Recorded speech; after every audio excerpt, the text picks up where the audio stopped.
अस्सलाम वालेकुम। I hope you must be fine. ये जो मेरी वीडियो है, इस वीडियो को बनाने के जो है वो मेन पर्पस जो है वो तो सिलेबस को डिस्कस करना है न्यू स्कीम का मार्च 26 के लिए, कैफ के बच्चों के लिए। उसके अलावा जो इस वीडियो में चीज़ें हैं वो सारी आपको सीए के एग्ज़ाम्स में और सीए के सिलेबस को कैसे देखना होता है, कैसे हर अटेम्प्ट में जो है वो सिलेबस चेंज के जो है वो इश्यूज होते हैं स्टूडेंट्स को, उस चीज़ को कैसे जो है आपने देखना होता है कि सिलेबस में वाकई चेंज आया है कि नहीं। अगर आपने लास्ट अटेम्प्ट में लेक्चर्स लिए थे, आपको नए लेक्चर्स लेने की ज़रूरत है कि नहीं है। तो ये सारी चीज़ें जो है इस वीडियो में मैं मेनली डिस्कस करूँगा।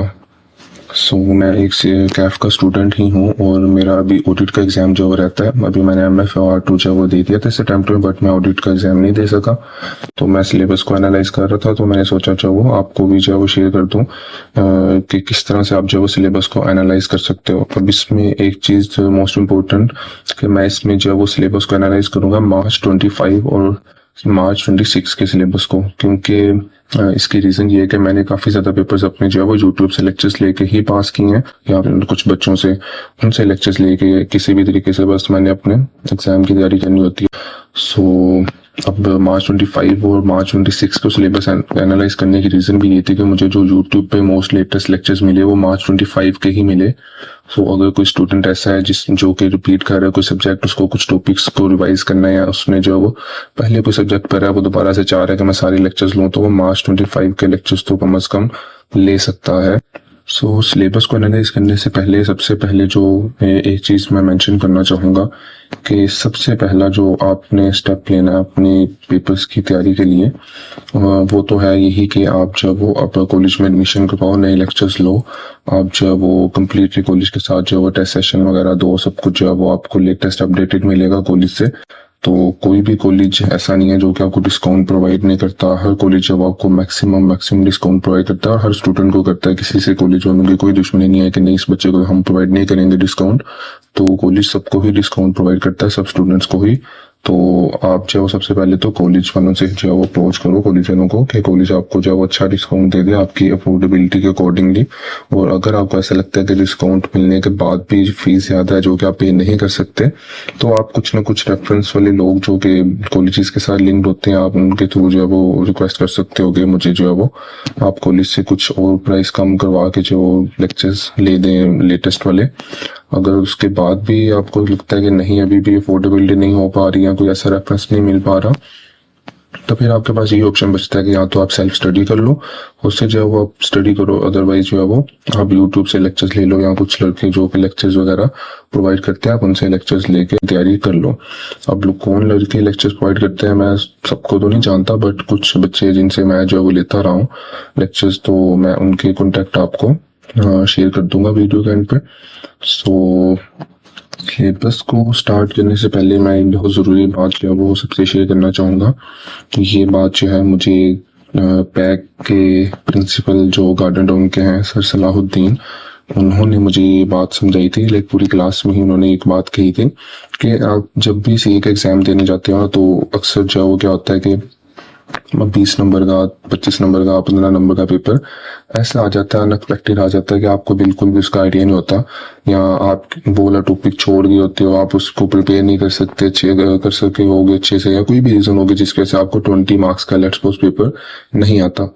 तो अब पेपर को अटेम्प्ट करने के पहले आपके पास दो ही ऑप्शन हैं। या तो आप ये सोचो कि यार अब तो मुझे 20 नंबर का पेपर नहीं आता, तो अब मेरी जो पास होने की कैपेसिटी है या जो पास होने की मेरे चांसेस हैं वो बहुत कम हो गए हैं, क्योंकि 20 मार्क्स का पेपर तो मुझे आता ही नहीं है।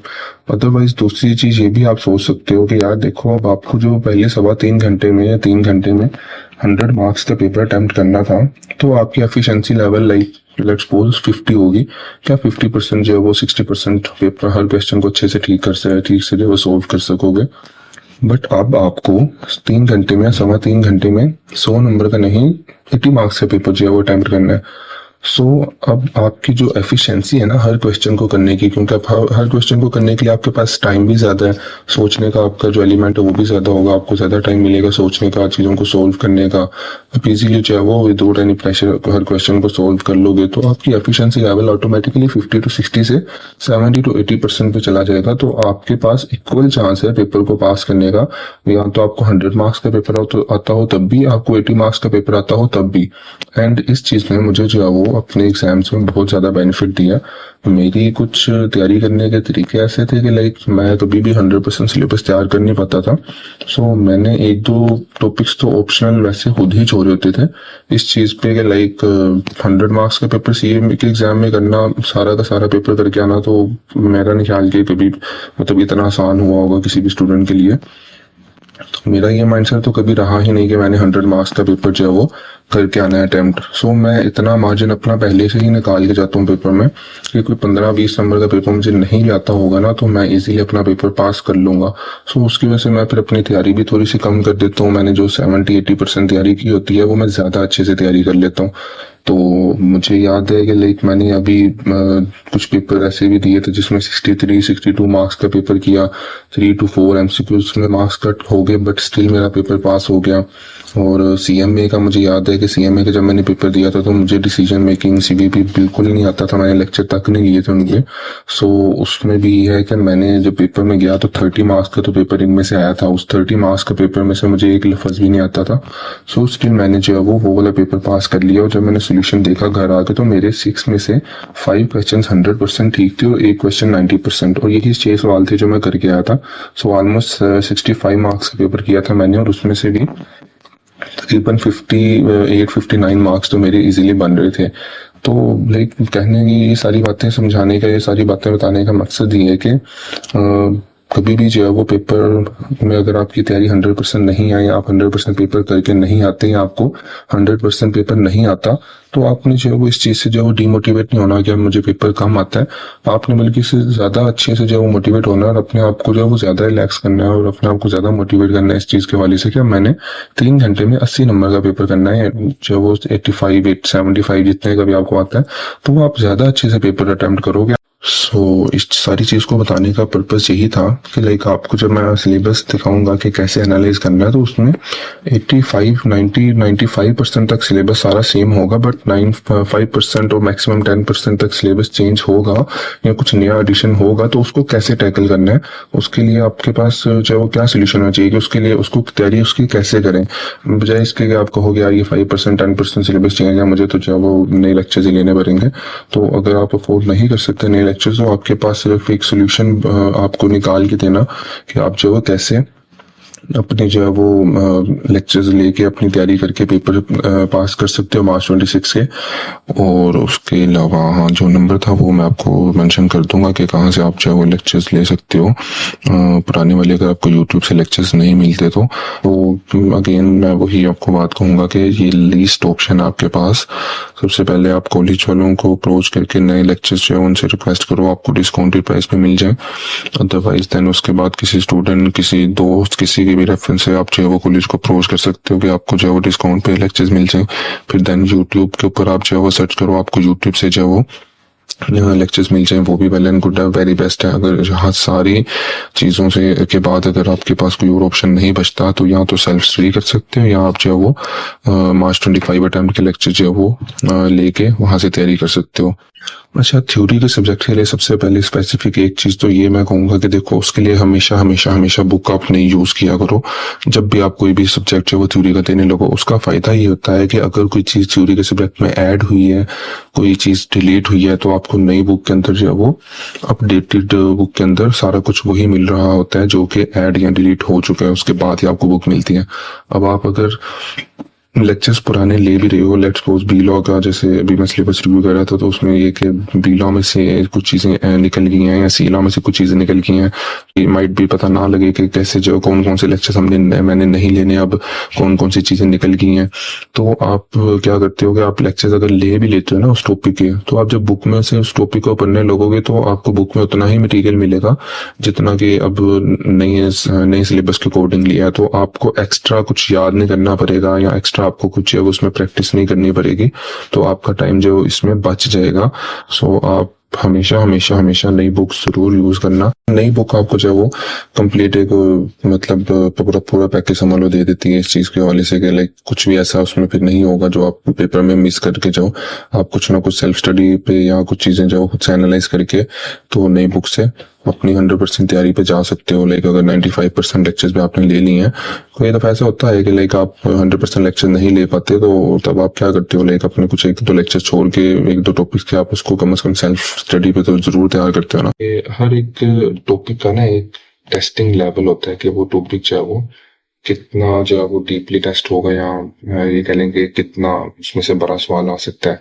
तो हर टॉपिक का टेस्टिंग लेवल होता है। T1 का मतलब ये है कि उस टॉपिक में से जो मैक्सिमम एक क्वेश्चन आ सकता है वो 8 मार्क्स का आ सकता है, और वो सारे टॉपिक्स जिनका टेस्टिंग लेवल T1 है वो मैक्सिमम 35 मार्क्स तक के आ सकते हैं। लाइक इसके अलावा T2 का मतलब ये है कि बाकी जो क्वेश्चन आएंगे उनका वो 20 मार्क्स तक के जो है वो होंगे। 20 मार्क्स ऑलमोस्ट जो है वो एक क्वेश्चन के होंगे। T3 का मतलब ये है कि वो 25 मार्क्स तक का एक क्वेश्चन हो सकता है।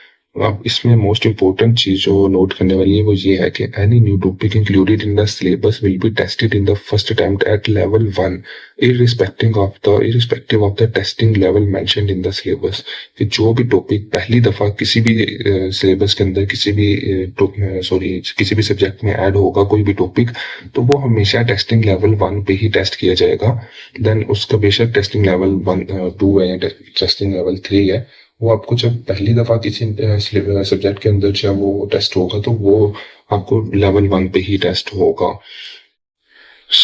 इस वीडियो में अब मैं डिस्कस करूंगा कैप 4 का सिलेबस, कि कैप 4 के सिलेबस में क्या चेंजेस हैं। कैप 4 जो कि पहले सिर्फ बिजनेस लॉ था, वो बिजनेस लॉ डायनेमिक्स बन चुका है। उसमें कैप 4 एंड कैप 7 दोनों का सिलेबस जो वो ऐड है, दोनों सब्जेक्ट्स मर्ज कर दिए गए हैं।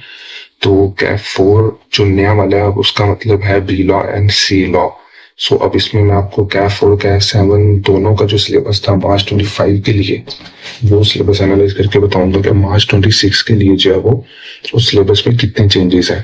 तो स्टार्ट करते हैं पहले कैप 4 बिजनेस लॉ के सिलेबस से। ये रहा बिजनेस लॉ का सिलेबस।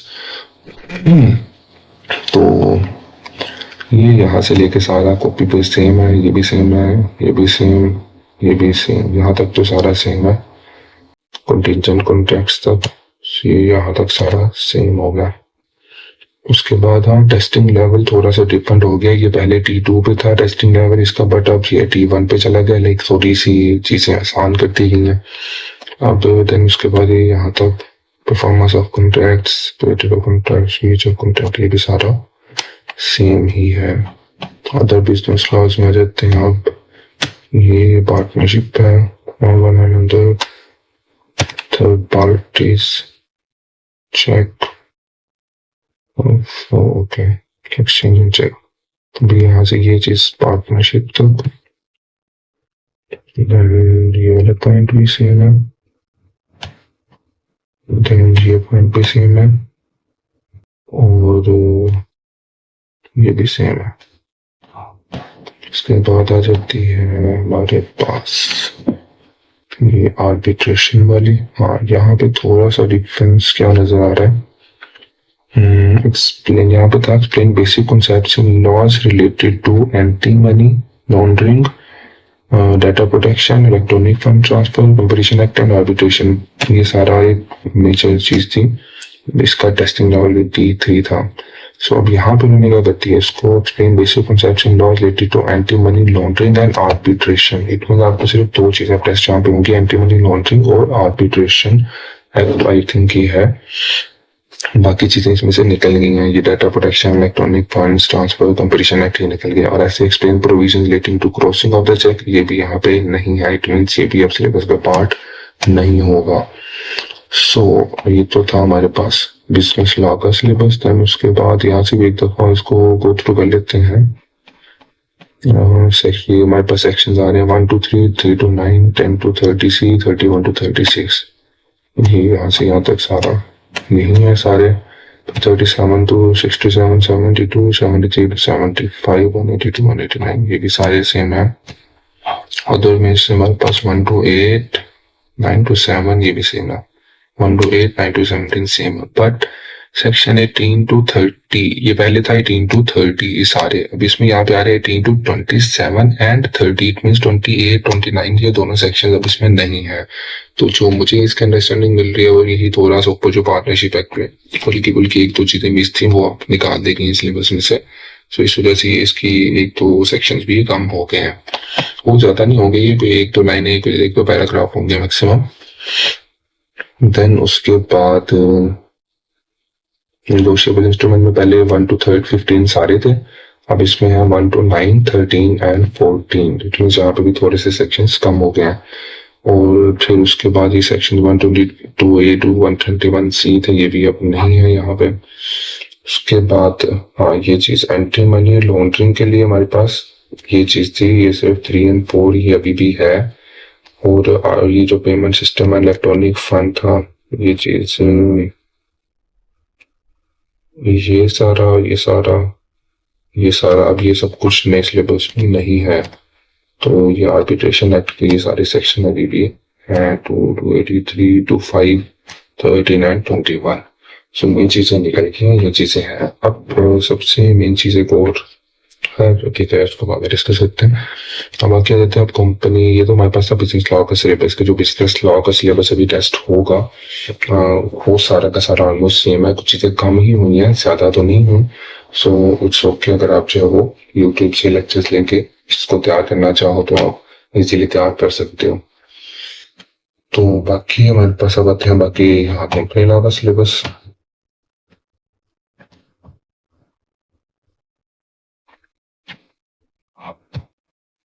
कैप 7 कंपनी लॉ था, इसका सिलेबस देखते हैं कि ये कितना ऐड हुआ है नए सब्जेक्ट में, सॉरी कैप 4 में नया सब्जेक्ट नहीं है ये। तो डिस्कस प्रोविजन ये भी सारा सेम है, ये भी सेम है सारा शेयर्स तक। देन चार्जेस, इंटरेस्ट ये भी सारा सेम है। प्रोसीडिंग्स, एक्सेप्टिव डिविडेंड्स ये भी सारी चीजें सेम ही है।